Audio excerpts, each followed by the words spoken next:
কক্সবাজার শহরে অবৈধভাবে CNG autorickshaw parking station স্থাপন করে প্রতি মাসে লাখ লাখ টাকার চাঁদা আদায়ের অভিযোগ উঠেছে। শহরের গুরুত্বপূর্ণ পয়েন্ট ভোলা বাবুর পেট্রোল পাম্পের সামনে একটি সিন্ডিকেট পার্কিংটি স্থাপন করে। এতে লাইন খরচের নামে চালকদের কাছ থেকে এসব টাকা আদায় করা হচ্ছে ট্রাফিক পুলিশের সহযোগিতায়। এ কারণে শহরের প্রধান সড়কে তীব্র যানজটের পাশাপাশি পেট্রোল পাম্পটি রয়েছে মারাত্মক অগ্নিকাণ্ডের ঝুঁকিতে।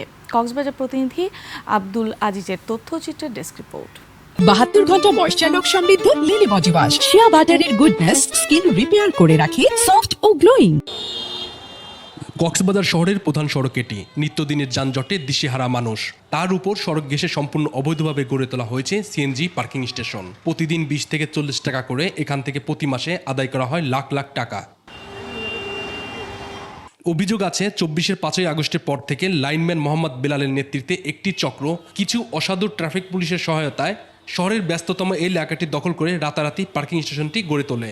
সিএনজি চালকরা বলছেন, শহরে গাড়ি নিয়ে ঢুকলে বেলাল সিন্ডিকেটের লাইন খরচ 20 টাকা আর পৌরসভার খরচ নামে 20 টাকা সহ মোট 40 টাকা দিতে হয়। আমাদের কাছ থেকে পৌরসভার জন্য 20 টাকা করে নেয়, আর গাড়ি এখানে দাঁড় করায় এই জন্য লাইনম্যানে আর 20 টাকা করে নেয়।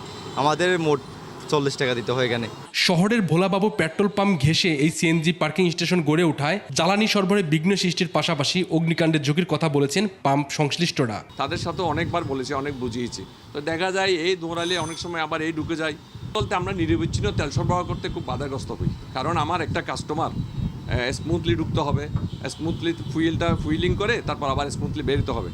জনভোগান্তির কথা চিন্তা করে ট্রাফিক পুলিশ ও চাঁদা আদায়কারী চক্রের বিরুদ্ধে দ্রুত ব্যবস্থা নেওয়ার কথা জানান জেলা পুলিশের এই কর্মকর্তা। আপনাকে যারা এই কাজটা করছে অস্থায়ীভাবে, আপনি কাইন্ডলি আমাদেরকে নামগুলো দেন, ঠিক আছে? আমরা ট্রাফিক বিভাগ এবং আমরা আমাদের ক্রাইম বিভাগ দুটো থেকেই এখানে ব্যবস্থা অবশ্যই গ্রহণ করব।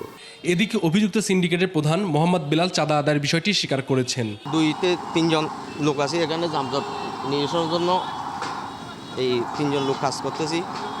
এই ড্রাইভার হলে পৌরসভার টোল 20 টাকা আর লাইন খরচ 20 টাকা দিয়ে আমরা ওই 3 জনের খরচপাতি আর কি করে।